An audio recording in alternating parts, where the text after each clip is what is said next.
En Jean 17, verset 12, Jésus a dit ceci: J'ai gardé ce que tu m'as donné, et aucun d'eux ne s'est perdu, sinon le fils de perdition. J'ai alors compris que il y a des personnes que Dieu nous a confiées. Il y a des personnes que nous sommes censés garder. Mais il y a des personnes que nous perdrons. Il y a des personnes qui nous laisseront et qui partiront, qui nous abandonneront. Pourquoi est-ce que Jésus, dans ses derniers discours, parle de ces personnes qu'il a gardées et de cette personne qu'il n'a pas réussi à garder? Mettons l'accent sur cette personne qu'il n'a pas réussi à garder. Shalom, shalom, je veux bénir Dieu pour toi qui m'écoutes en ce moment. Nous venons d'entrer dans une nouvelle saison. Étant chrétien et ayant célébré la fête de Pâques, c'est une nouvelle saison. Et ce mois d'avril, le Seigneur me parle de la consécration de nos relations. Et en méditant plusieurs textes, Dieu me fait comprendre que nous devons consacrer nos relations. Une personne consacrée fait le tri dans ses relations. Jésus, lorsqu'il est venu, il a eu 12 disciples qu'il a enseignés, avec qui il était quotidiennement, avec qui il a partagé des clés, des choses importantes, sa vie, son ministère. Il leur a dit des révélations incroyables. Tout le monde n'avait pas accès à ce que les apôtres avaient. Pour preuve, les 4 évangiles nous relatent des faits qu'ils ont vu Jésus faire. Et donc, je comprends que il y a des personnes que Dieu enverra dans nos vies. Et chacune de ces personnes transporte une grâce particulière. Lorsque ces personnes entrent dans nos vies, si nous ne prions pas pour ces personnes, si nous ne les gardons pas, nous risquons de les perdre. Mais qu'est-ce qui fera qu'on les perdra? Ce sera simplement parce que ces personnes auront laissé le diable. Parce qu'il a parlé de fils de perdition et c'est de Judas qu'il parle. Judas est devenu fils de perdition parce qu'il a fait exactement ce que le diable lui inspirait de faire. Il a abandonné Jésus. Il a accusé Jésus. Et vous voyez donc que ça nous amène à comprendre quelque chose d'essentiel.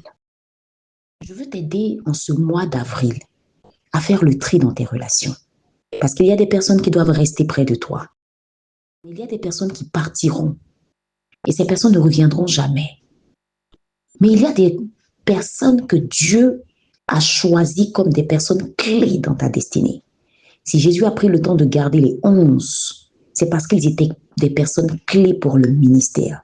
Et pour preuve, ces 11 ont fait un travail incroyable qui fait que nous, aujourd'hui, on parle d'église. Si la Bible est écrite, c'est parce que ces personnes sont restées à leur poste. Je veux parler à quelqu'un. Je veux parler à une maman. Je veux parler à une personne qui est leader. Je veux parler à une personne qui est épouse. Je veux parler à une personne qui est peut-être employée. Écoute-moi bien. Ne perds pas les grâces que Dieu envoie vers toi à travers des personnes dans ta vie qui sont des personnes clés. Parce que lorsque tu t'en sépares, lorsque tu pars trop tôt, lorsque tu quittes comme Judas l'a fait avec Jésus, on n'a plus jamais parlé de Judas parmi les 12. Judas a été remplacé. Mais tous les autres qui sont restés ont été des personnes qui ont fait un travail incroyable, extraordinaire, dont on parle jusqu'à aujourd'hui. Toutes les relations ne sont pas bonnes à quitter. Il y a des relations que tu dois conserver. Mais pour ça, il faut avoir le cœur de l'épouse de Christ. Maman, si tu n'as pas le cœur de maman pour garder tes enfants, tu les perdras. Professionnel, si tu n'as pas le cœur d'un leader, tu perdras tes membres. Épouse, si tu n'as pas le cœur d'une épouse, tu perdras ton mari. Je suis en train de dire à quelqu'un, de la même manière que Dieu te confie des personnes, ne les néglige pas. Veille sur ces personnes. Protège ces personnes. Prie pour ces personnes. Ne les perds pas. Et c'est vice-versa. Ne sois pas également une personne qui laisse entrer le diable dans ton cœur pour quitter, te séparer ou négliger une personne que Dieu a placée dans ta vie et qui est pour toi. source de bénédiction. Faisons attention à nos relations. Alors le Seigneur m'a enseigné la dépendance affective. C'est lorsqu'un cœur consacré s'accroche à la mauvaise personne et croit que si cette personne n'est plus là, sa vie s'arrête. Ce mois, nous parlerons de relations, de consécration. Si tu as envie d'en savoir plus, envoie-moi le mot retraite et participe à ces 10 jours d'accompagnement que je vais organiser à partir du 13. Je parlerai avec toi. Nous ferons le tri de tes relations. Le Seigneur nous enseignera sur cette personne, sur ces personnes que tu dois vraiment laisser et ceux vraiment que tu dois chérir malgré les torts, les blessures que ces personnes ont pu te faire. Je suis à ton entière disposition. Permets-moi de prier avec toi.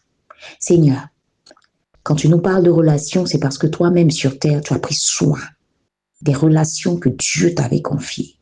Apprends-nous à garder nos relations. Apprends-nous à les traiter. Apprends-nous à faire le tri. Apprends-nous à savoir exactement qui est de toi et qui n'est pas de toi.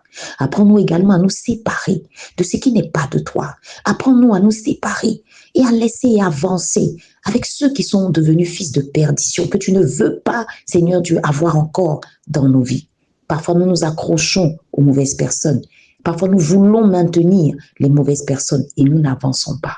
Je prie pour toutes ces personnes qui écouteront cet audio. Seigneur, celles qui doivent suivre cette retraite, attire-les. Celles qui ont besoin d'aide, attire-les. Celles, Seigneur, qui ont déjà fait un travail énorme, Seigneur, bénis-les. Mais je prie pour chacune des relations que tu nous as confiées. Garde-les précieusement près de nous. Merci, Seigneur. À toi seul soit la gloire. Au nom de Jésus. Amen.